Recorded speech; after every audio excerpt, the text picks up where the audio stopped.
Hey, first of all, I just want to thank our fans. People can be offended sometimes when you challenge them, and I challenged our students and challenged our season ticket holders to make sure that they give their tickets away. And I love every one of them, but I mean, part of loving is expecting, some things. And our students responded like, man, I could not believe, and our fans were incredible. And so that atmosphere, that was a big-time game in a big-time atmosphere, and all of the world got to see that on ESPN2, and it's going to help us in recruiting. It's going to help us, just with everything moving forward. And so, but now they've told on themselves, right? They can be at the games and they can be loud, and just like our guys have told on themselves that, they can get 8 kills in a game, and they can, guard and rebound a little bit. So, just everybody, I think there's a lot of telling on ourselves this game, and I'm just very thankful for the win, and very proud of our guys. They're just really gritty and tough, and they're very poised in tough situations, and so that's a credit to them and their hard work.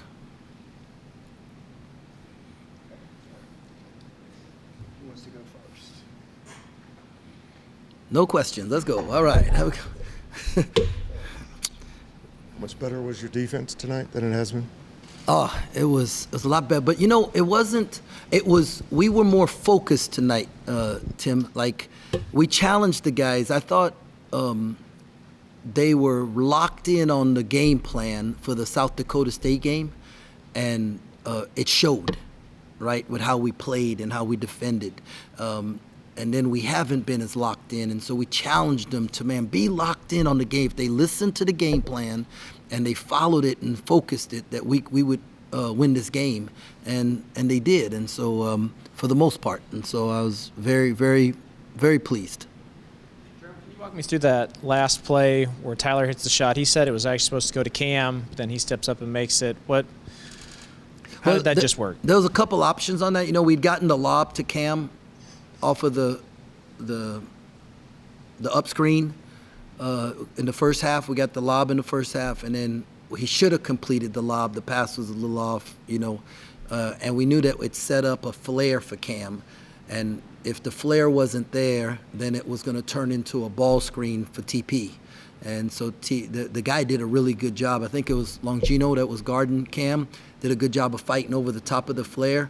So then Dave set the screen and then flipped the screen. And their rule is on a flip ball screen, they automatically switch. So now they got TP on their 5-man. And then he was able to drive his feet inside the 3-point line. So then he was able to get the step back for the shot. And once he stepped back, I knew it was going in. Is that the version of Arthur Kaluma you've been waiting on? Yeah, in the first half, yeah. And I thought he was super special in the first half, and he was good in the second half. And they made an adjustment, right? They paid more attention to him, and then Cam stepped up in the second half. And that's when you have multiple weapons, that's where one guy gets going, and I thought our guys kept getting Arthur shots, right? And then they said, okay, let's take Art away. And if they take Art away, it's going to leave somebody else open. And Cam got going. We got to get Cam going downhill some, and then, TP was TP. And so, I felt like going into the year, we had more weapons that were ready to step up. And we're starting to see some of that, and I think we can keep improving in that area. Love to know your thoughts just on Will McNair's game tonight. Oh, Will was good. Will is, I think, all right, I'm not going to go there with that. I was very pleased with Will. I thought he was focused. That's the kind of thing. I think there are some shots he was disappointed that he missed. But I wasn't concerned. I wanted him to go to the next play, and that's the growth that Will's gonna make, where he can go 6 for 10 instead of 4 for 10, and not because his ability is going to improve. Not that it's going to be because he's not going to worry about the missed shot, and he's going to go make the next play, and that's going to be an evolution for him, that he doesn't worry about the things that don't go well, and he just focuses on doing the next right thing. Tyler's struggled shooting early in games, the last handful of times out, really this entire game until the last shot. Is there something that it's just bad luck, or does he need to be more aggressive, or is there something that he could do better that he's doing late in games to set himself up to get started quicker? You know, if I knew that answer, then we would make that adjustment and we'd do it. This is what I think. I think people are game planning to stop him early. And I thought his first half was incredible, right? 3 assists, 1 turnover. We have an 8-point lead against the top 25 team in the country, right? I mean, he was a floor general out there, and he was guarding on the defensive end. And he looked like he was frustrated because the ball wasn't going in, and so the growth is going to be not to be frustrated, and then he's going to be able to relax and make some of those shots and not think about it early on. But the more the other guys step up and do that, the less they're going to be able to focus in on him, and then we're going to watch him do better or make some shots earlier. But I don't care if he waits till the last 2 seconds to make a shot all game long. As long as it goes in and we win, I'm good. Coach, kind of going along with that, he said, he has the trust in himself for all the hours that he's worked and everything. Just kind of explain trust for, you to dial something up during the last play. But it's, we just trust our work, and we don't trust the results. Results are going to change, but if we put in the work, and him and Cam, they put in the work, Arthur puts in the work, so you trust him in those moments, and the team trusts him, right? Like, because they see the work he puts in, they see what he does every day at practice. And I'm just telling you, he is, we've been saying we've been taking applications all applications are being taken, and my man has submitted an application and now is putting in the work to earn the right to lead the team and to coach the team and to, talk in huddles, and, because he's becoming an everyday guy. How much have you been able to learn about this team over these last 3 overtime wins? A lot. I'm learning a lot. We proved that we were gritty and tough, as this thing has been going along. The Providence game, proved that. I know we can, when we take the right shots, we can make shots. What I'm learning is that they really, they probably love each other more than I give them credit for, because of how they're covering up for each other now defensively, and our communication is growing. It's got a ways to go, but you see it out there that they're talking, and they're talking early, loud, and often, and that's helping our defense, and it's going to continue to help the rest of it. So I like where we're at. Everybody would like to be undefeated right now, and you'd say, well, Coach, man, do you really want to play all these overtime games? Well, maybe if we don't play those other 2 overtime games, we're not poised in this one, so I don't know about y'all, but I had a smile on my face in overtime, and I looked in their eyes, and I saw they were like, hey, we got this, and even when we down 4, we didn't get rattled. And so those are the things that come from being in those overtime games that everybody thought we sucked for having to go to overtime. And so that's the blessing of this journey that we're going through. How nice was it? I know in the other 2 overtimes, you basically just kind of were able to blitz your way to the overtime win. To kind of have to work for it a little bit in that overtime period. How nice was that to see? Now, I kind of like the blitz thing better. Yeah, but no, watching them not get frustrated, the foul, the bucket that was made, I think they hit 1 3-pointer, but then they were 1 for 4 from the field in the overtime, so that's 25%, I think, from 2. Let me make sure I say that right.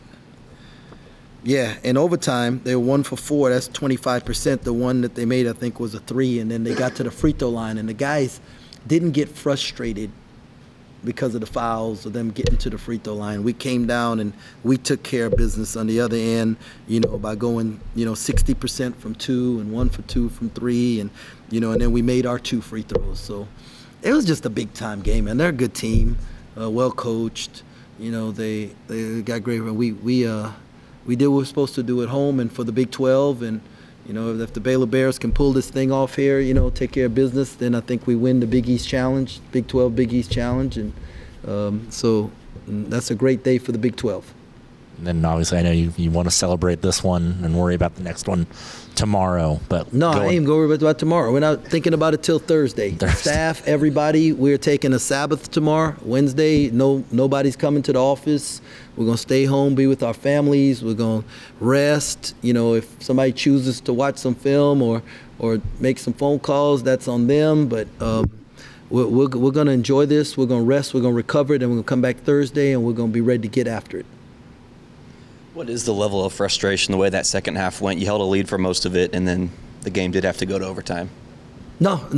I mean, I'm going to go and look at the last 5 minutes of regulation and say, what are the things that we could have done better, right? And I'm sure there are going to be some things we could have done better. But while it's going on, I'm not frustrated. I'm just thinking what's the next play? And I think our guys are there too. Like, they're thinking, what's the next play? They did a really good job of helping off of the guys they need to help off of and making it hard for everybody else. I thought we did a really good job of trying to sub offense for defense so that they couldn't do that. And so it was a chess match going on out there.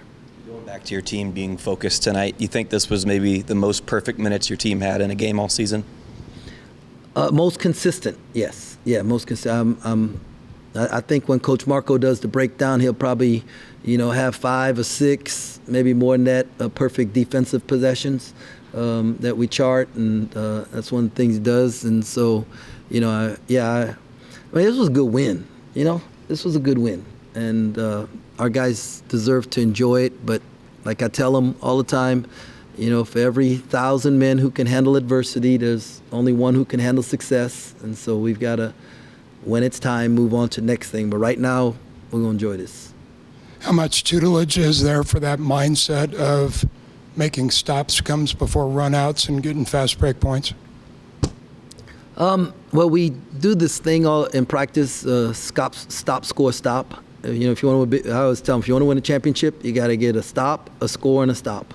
And, that's what we did. We got a stop, came down, made a shot, and then went back down with 4 seconds and 3.9 and got a stop. And so we do it in practice. It's a practice drill for us.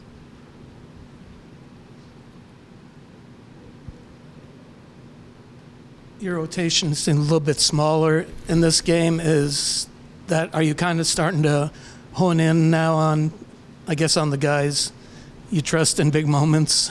Or was that just more dictated by the specific? Yeah, I think it was just more dictated by specific things and what we thought were good matchups. Probably hindsight could have got RJ in the first half. He's a guy that has to be guarded out there. RJ's doing a great job, man. His defense has improved so much. He's fighting through screens. He's getting deflections. Last game he had a big time deflection, recovery, kick ahead for a bucket. This game, I think he did the same thing. Got caught on Dixon in the post, and so the young guys are coming along, right? And we got to figure out to find some minutes for him. But this game we didn't think like there was a time we need to have 3 freshmen on the floor at one time.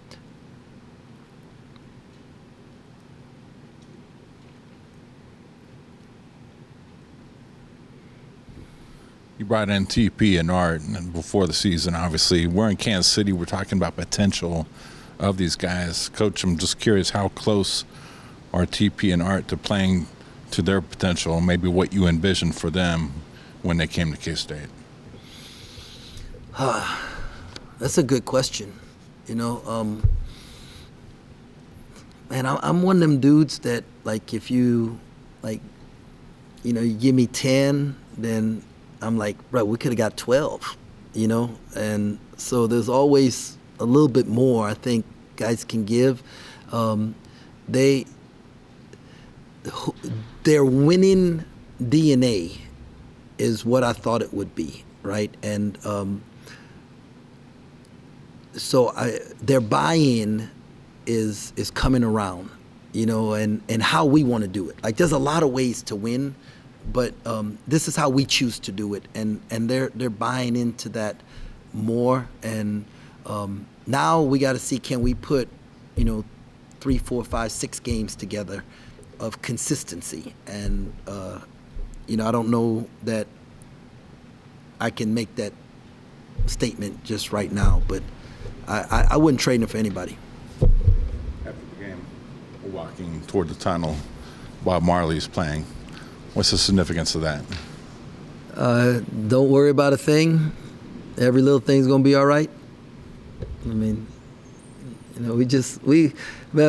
what I love about my staff, our team, and this program is that we know how to celebrate, and we celebrate differently than other people.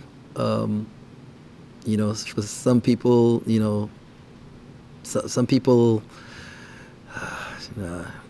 I like the joy that we live our life with, and that comes from our relationship with Jesus Christ, and and we can enjoy life together, and man, this thing is hard, right? It's hard, and so there wasn't I don't know that there was significance to the song, because we play a bunch of different calypso type songs in the tunnel when the guys are coming up after games, and so but